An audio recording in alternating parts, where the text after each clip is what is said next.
Lynn. Welcome back to my kitchen. I'm cooking again for the Cumberland Library. I am making meatball stew today. Why meatball stew? Why not beef stew?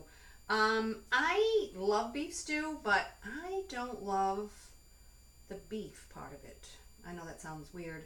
I can never seem to get those little chunks of meat to be really tender. I know there's a way, but I gave up and I decided to use meatballs instead. So, and I'm actually going to use ground beef and not ground turkey. I know if you've watched my videos, you know I use a lot of ground turkey, and you certainly can here if you do use chicken broth instead of beef broth, but I am doing beef. So it is beef stew because it's beef meatballs, but it's meatball stew. Anyway, so the first thing I'm going to do is make the meatballs. You can certainly buy meatballs and just put those in, and if you don't want to make your own, but they're always a little bit better if they're homemade. So I'm going to make my meatballs. I'll tell you what you need, and then we'll get the stew going, and it's going to be dinner tonight. So meatball, let me tell you what you need for the meatballs. Obviously beef or whatever you're using, ground whatever. I've just got some grass-fed beef, any kind. For me, I like to do, with less fat. I don't like a lot of fat in my beef. That's why I use a lot of ground turkey. You will need onion powder, garlic powder, salt and pepper, Italian seasoning, got all the things, breadcrumbs, just regular breadcrumbs. You can use, if you have seasoned breadcrumbs, typically that usually has an Italian seasoning. You just leave out the Italian seasoning, and Worcestershire sauce, and milk, and an egg. So and that's typically a meatball recipe. It's also kind of a meatloaf recipe. So let's get started. I'm not going to be able to get this open, so get the scissors out. They make packaging so hard to get into, and I gotta come over here. You know what? I'm not gonna make you watch. Alright, I got the package open. Those things are impossible to get open, and I need to do it over the sink because it's all leaky, and then I gotta wash my hands. So anytime you're handling raw meat, obviously wash your hands a lot. Okay, so let's get going. I like to mix, whenever I'm making meatballs or meatloaf, I like to mix the other ingredients before I put the meat in, because I want to get those all incorporated, and that way I don't have to over mix the meat mixture, because the more you do, the tougher your meatballs or your meatloaf will be. So I'm going to get going on so I'm going to crack my egg. Where's my egg? I didn't get an egg. What's wrong with me? I got everything else. Alright, let's crack the egg in there. Let's get our milk in there. I don't usually use milk if I'm making turkey meatballs, because turkey is a lot wetter, and so sometimes I'll just put a little bit of olive oil instead of milk, but this is better with milk, so I'm not going to do quite half a cup. I don't want it to be too loose and wet. So there's that, and then I'm going to put my onion powder. And I'm not measuring, but about a half, 3/4 of a teaspoon of that. Garlic powder. You can put garlic and you can put onion too if you don't want to use the powder. That's too much. Put that in there. Whoa, some Italian seasoning. A lot of times when I'm making meatloaf and meatballs, I'm just kind of winging it. And based on how much meat I have, and sometimes you can tell just by looking at it once it's mixed up if you're putting the Italian seasoning, and if you don't see it in there, add a little bit more. You should see it. You should be able to see it, if that makes any sense. And a splash or 2 or 3 of Worcestershire sauce, and let's get the breadcrumbs in there. And whoa, okay. I'm going to do this is a 1/3 of a cup.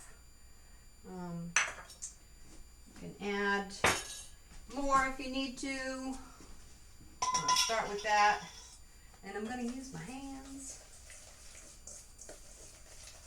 It's pretty wet. Just a slurry, if you will. I'm going to get my meat in there. Just try to kind of fold it around and get everything incorporated. I think we've got a good ratio of liquid to breadcrumbs. Just make sure that you don't have any spots of beef where it looks like there's no seasoning or anything. So but try not to overmix. If you've ever had rubbery, sort of tough meatballs or meatloaf, it's probably because the meat was overmixed or overcooked. Either way. So that looks pretty good. What I didn't add, very silly, salt and pepper. Gotta have that. So we'll just give it another swirl. Make sure we're not getting a big blob of salt in one meatball. Kind of toss that around. And just, look at it. It looks like everything's incorporated. Okay, pause again for a sec. All right, so I got my mixture all done, and I've got a cookie sheet here, baking sheet with some foil, because I'm going to make the meatballs and then I'm going to put them in the pan kind of all together, if they'll all fit in the pan together. You might have to do them in batches if you're making a lot. And yeah, so I'm going to make a couple and then I'll pause again because you don't need to watch me make all those meatballs. And this is a pound of ground beef. Whatever meatballs it makes. If you want more, obviously do more. If you need less, do less. You can cut this recipe in half, whatever you need to do. So let me do that. I'll just make a couple. Just obviously, making meatballs is pretty easy. You don't want them too big. They're going to be in a stew, so kind of bite size or a little bit bigger than bite size. It might be a little too big. I don't know if anybody's going to stick a whole meatball in their mouth, but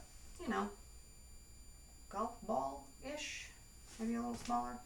I'm just going to get them all. I'm cooking them in the pan that I'm going to make the stew in, and you can bake them if you prefer. A little bit easier to bake them because you can just put them on the cookie sheet and stick them in the oven. Whereas cooking them in the pot, you've got to kind of, keep turning them and babysit them a little bit. But the reason why you want to do them in the pot is because they're gonna let off flavor. So the bottom of the pan is going to end up with little bits of brown from where the meatball is browned, and that all adds to the flavor of the stew. So I prefer to do it that way. You don't have to. This one's not round enough. You don't have to be a perfectionist, but this is going to make quite a few.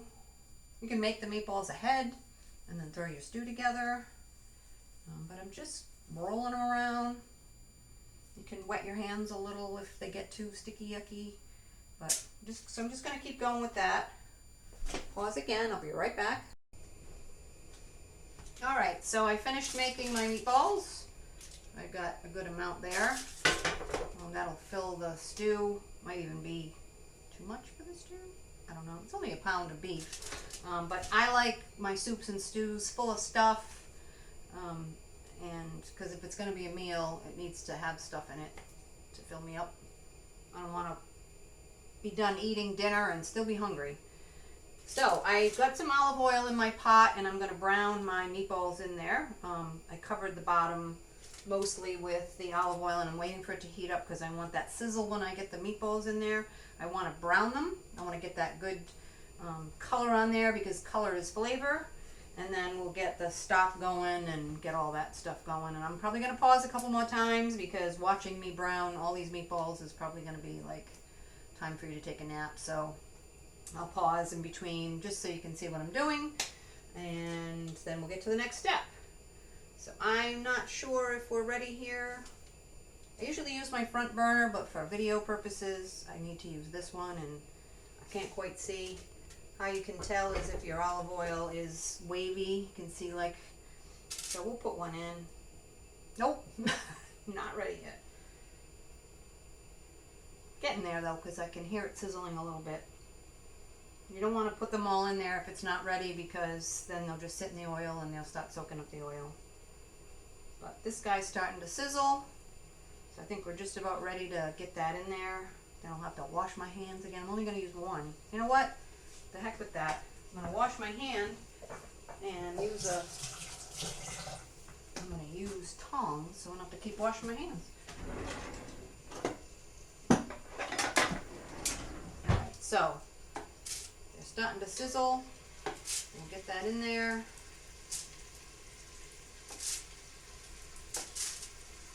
And I'm going to just turn them so that all the sides are brown. And it's going to leave that crusty brown on the bottom, and that's going to add to the flavor of the stock for the stew. It'll be super yummy. And it does make a difference. Again, you need to be touching the bottom, so get in there. I think I have room to put them all. It definitely makes a difference if you brown your meatballs in here versus baking them. But you certainly can. Get down in there. Alright.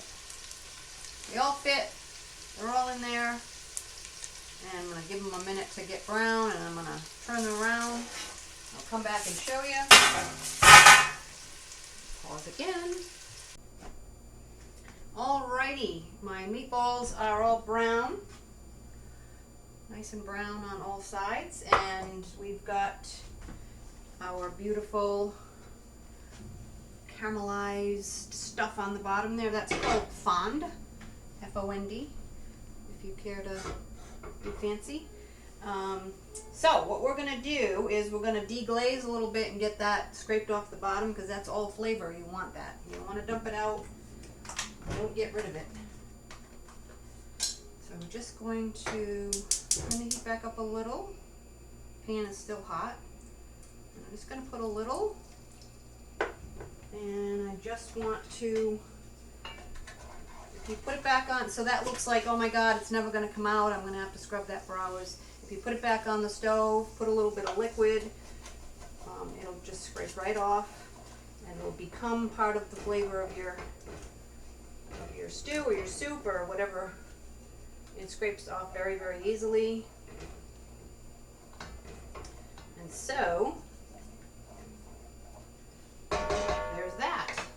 So these are going to get put aside, and we're going to get going on the other part of the stew, and I'll tell you what you need for that. So, obviously, broth. So if you're doing turkey or chicken meatballs, you want to do chicken stock. I've got beef broth.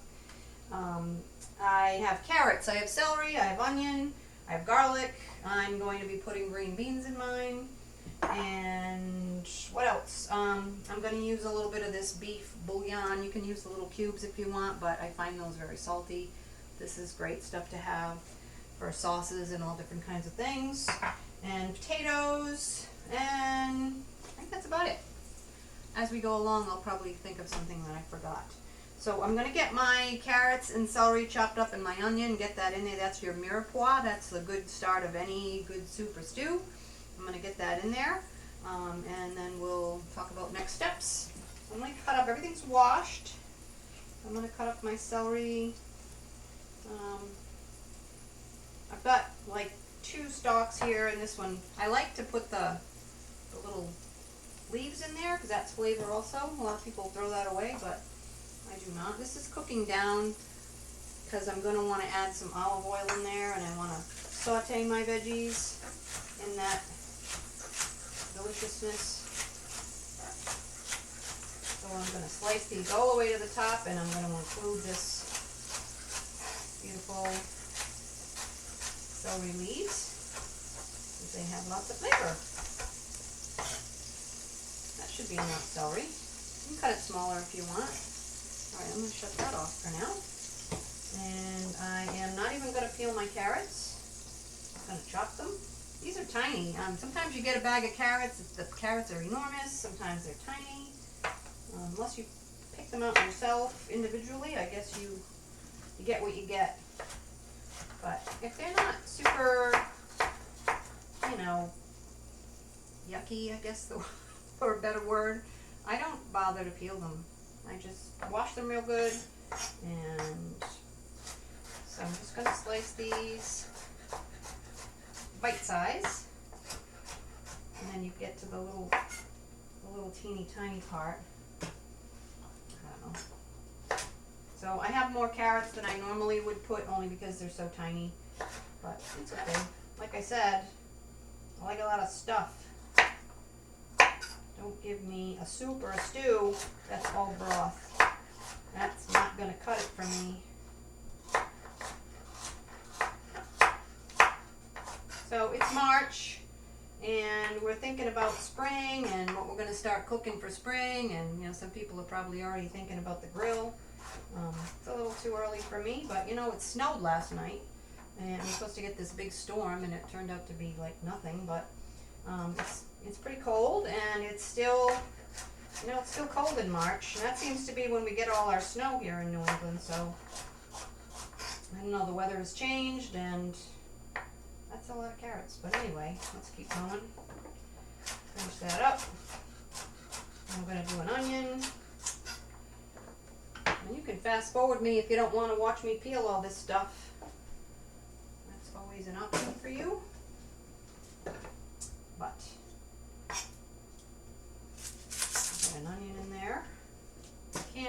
You can't not have a soup or a stew without these important ingredients. They add all your flavor.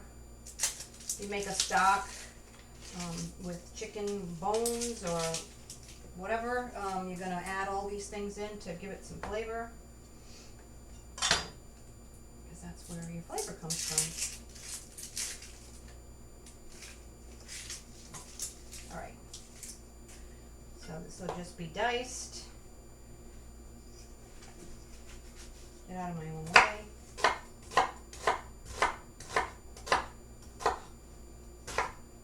A medium dice, doesn't have to be tiny. Not too gigantic, not too tiny.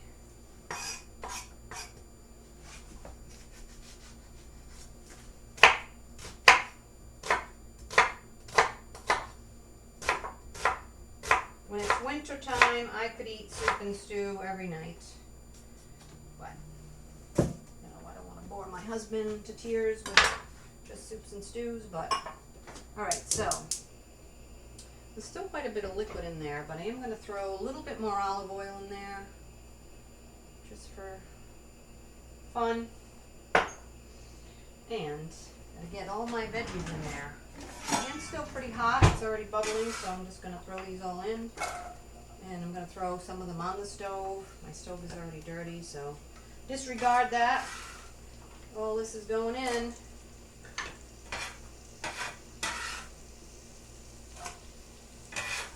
That's all going to get a little bit caramelized, adding more flavor to the stew. There we go. So, toss that around. That's a beautiful thing. And my eyes are tearing from the onions. Let's get some salt in there. Get a little pepper in there. And now I'm going to cut up some garlic. Probably 2 or 3 cloves, depending on how big they are. Depending on if I can get at them. Come on. There we go. Give it a smash. I'm going to do 3. Get rid of all this stuff.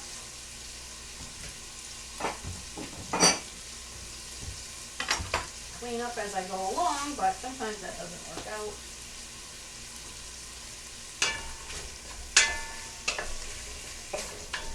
I would always rather have the food taste really good and pay attention to the food than to be worrying about cleaning up and then have the food be maybe not as good. So I am careful to do a little cleanup as I go, but I have to pay attention to what I'm doing.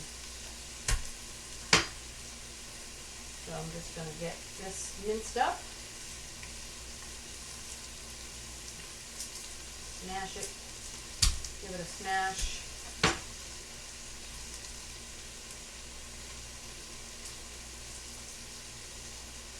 And when my husband gets home, the house will smell good and dinner will be ready. morning, so you know this will have to wait. Not eating this for breakfast, but I'm doing it now because get rid of the little end pieces. He is working tonight and has to leave before 5, so I want him to have something hot and nice and warm and yummy to fill his belly before he goes to work.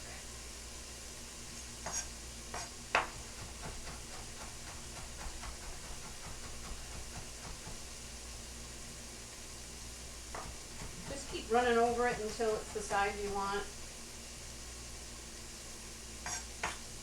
That's good. Ooh, onion made my nose run. Let's toss this around a little. And let's get that. Kind of want it to get where the veggies are a little bit starting to soften, just a little bit. I mean, obviously they're going to cook in the stew. And also, I don't know if I said this, but I'm going to say it again. I'm going to say it for the first time. The meatballs don't have to be cooked through when you're cooking them in the pan. They are going to continue cooking, so they just need to be brown. You don't need to worry about that. All right. What is next is, well, actually, I'm going to cut up my potatoes. I already washed them, and I'm not peeling them because they're Yukon Gold, and the skin is very tender, and I don't feel like there's any reason to peel them. One extra step that I don't like doing. They're just bite size.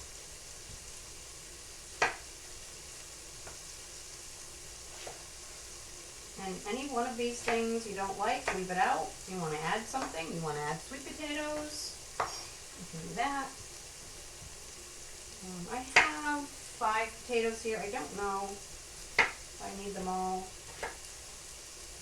but I'm going to do 4 and see what that looks like. Not too much stuff.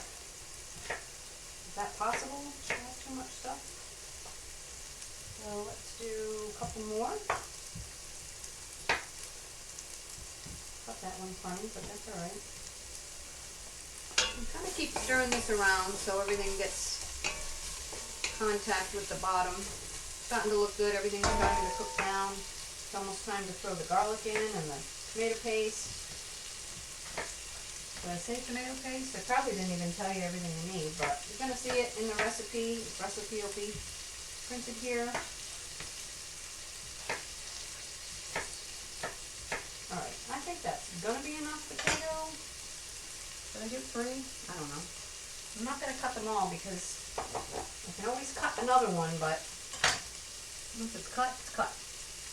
Okay, I'm going to throw my garlic in. You don't want to put the garlic in at the same time. Garlic will burn and get bitter if it cooks too much or if it has too much contact with the bottom of the pan. Do that. And then I'm going to throw in my tomato paste. I like it in the tube like this because you can use what you want and not have to throw, you know, you get those little cans and then you use a little bit and then you're going to throw the rest away or just try to figure out how to store it or whatever. Little thing at the end punctures it. You didn't already know that. And I'm going to go like that. It's about 1 tablespoon, 2 tablespoons. What I like about this. Stir that around.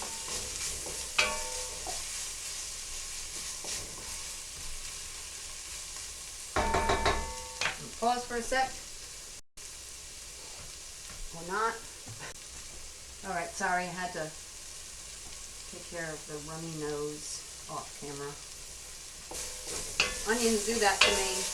Watery eyes, runny nose. Okay. I'm going to use some thyme. I didn't have any fresh thyme, but I'm using this. And I better get some more because I'm almost out. So I'm going to use about, I don't know, teaspoon-ish. Alright. And now, I am going to add my meatballs back in. They should be cool enough I can handle them. So, some of them got a little squished. So it's one thing when I probably should have done them in batches, and I probably would have if I was not doing a video, but because when they're crowded like that, they're hard to turn.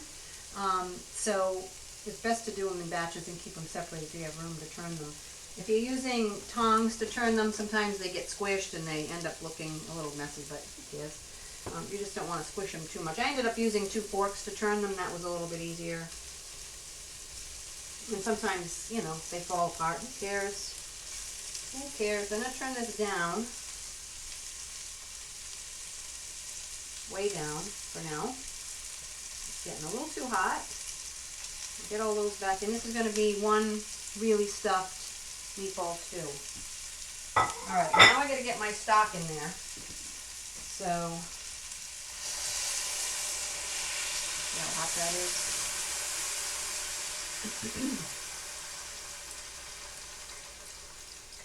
Putting this whole box in, and probably the other box as well. This is going to be at least 2 meals and maybe lunch. I don't mind eating it a couple days in a row. My husband doesn't either. He doesn't complain about anything really. And I still have to put potatoes and green beans in there, so I need some liquid. And I would rather have too little to start. Let's get that mixed around. I'm going to add some of this beef bouillon. What do I got here? Half a teaspoon. And just to give it an extra beefy flavor. I love this stuff. It's good for sauces and stir fries and all that stuff. Alright. So I'm going to let that come up to a boil, and then I'm going to get my potatoes in. And then I might need to add a little bit more liquid. Actually, I do need to add a little more liquid. Might as well just finish this off. That was 2 boxes, which is, I think, 8 cups. 6 cups? I don't know. Okay, so I'm going to let that go. And I'm going to get my potatoes in, figure out if I need to add another potato. This is, you know, obviously how much stuff you want in your stew or your soup is a personal preference. I like it really full of stuff, so if you like more broth, that's fine too. I am going to show you how to thicken it as well, and we'll get going. So I'm going to let that go for a little bit, and I'll come right back. Alright, so this is getting up to a boil because I want that to be really hot and get my potatoes in, and then I'll wait a little bit and throw my green beans in. These green beans are thin, which I didn't know when I bought them. Whatever, you can put fresh if you want, and they're going to cook really fast, and they'll probably disintegrate if I put them in too early because they're so tiny. And you don't have to have green beans. You can have peas if you want. I like peas in a soup or a stew. So I'm going to add my potatoes. And I think that's going to be plenty. I don't think I'm going to need to do more. You need to have some broth. I like a lot of stuff, but... Okay, so that's in. There's a lot of stuff in there. That's going to be yummy and at least 2 meals. Alright, so I'm going to let that go for a little bit. I'm going to want to taste it at some point to see how my seasonings are. I might need a little more salt. But I don't want to do that till my meatballs are cooked through because raw meat, all that stuff.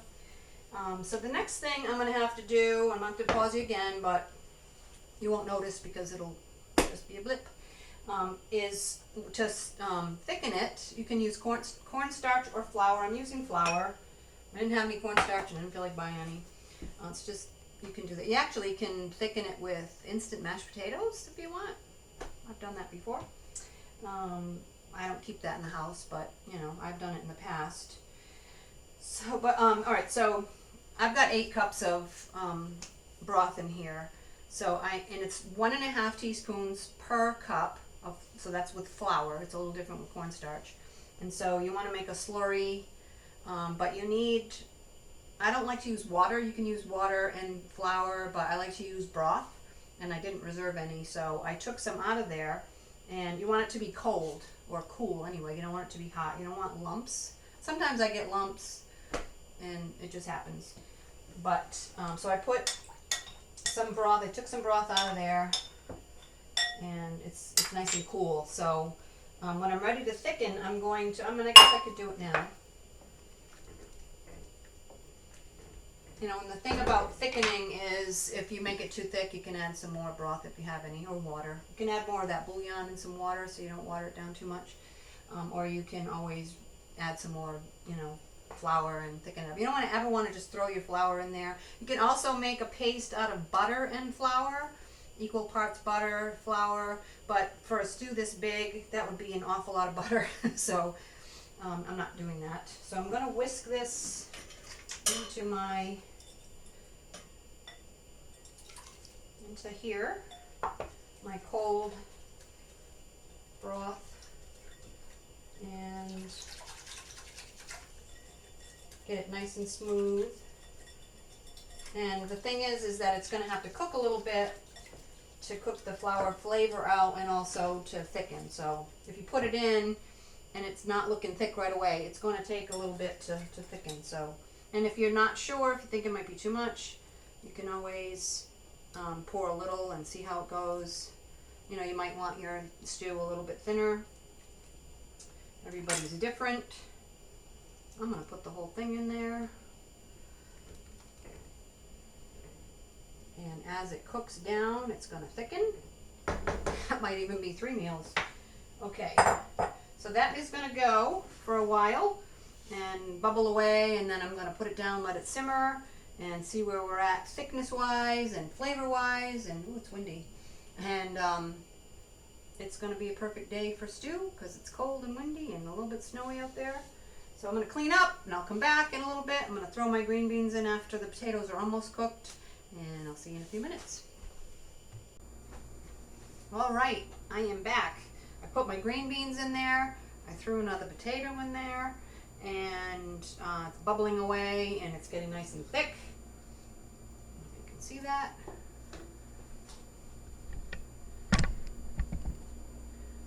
Bubbling away. So I tasted the broth for saltiness and seasoning and whatnot, and it was plenty salty. So I am not going to add any more salt. I am just going to garnish it with a little bit of fresh parsley, just for a little freshness. And I'm going to taste it again, hopefully not burn my mouth on camera. I would probably thicken it a little bit more, but it is going to thicken as it cools. Don't want to get it too thick. Like I said, I tasted the broth for saltiness. Now I'm just going to taste it for the rest. It's going to be hot. I'm going to turn it off. I'm going to rewarm it tonight when we go to eat it.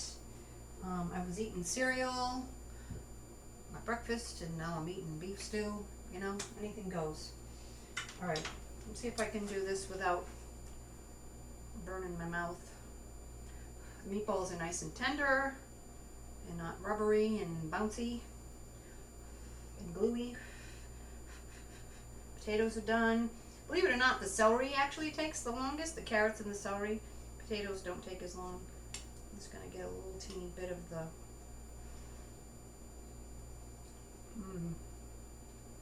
yummy.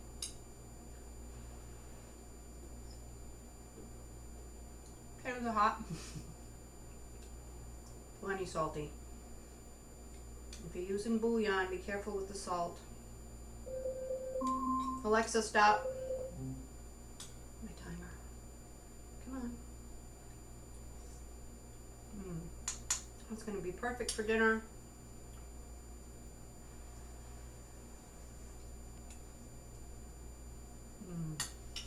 Yummy. I hope you try it.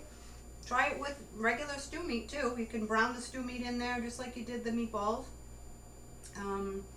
You know, maybe if you get a cheaper cut of stew meat, you could marinate it so it's not tough. Sometimes if it sits in the liquid too long, it can get tough, depending on the cut that you buy. Or again, use turkey meatballs or whatever you want. Chicken, make a chicken stew. I've done that plenty of times. Alright, so I am going to let that cool down, get it in the fridge. You got to head to work, and I hope you make this. I hope you enjoy it, and come back again in April. I'm making some carrot cake with cream cheese frosting. Check out all the stuff the library's doing. We're busy all the time. Programs and all kinds of things, cooking things, craft things, kids things, teen things. Come back, come check us out if you live nearby. Check out our website, cumberlandlibrary.org. Follow us on Facebook, Instagram, Twitter, all those good things, and I will see you soon.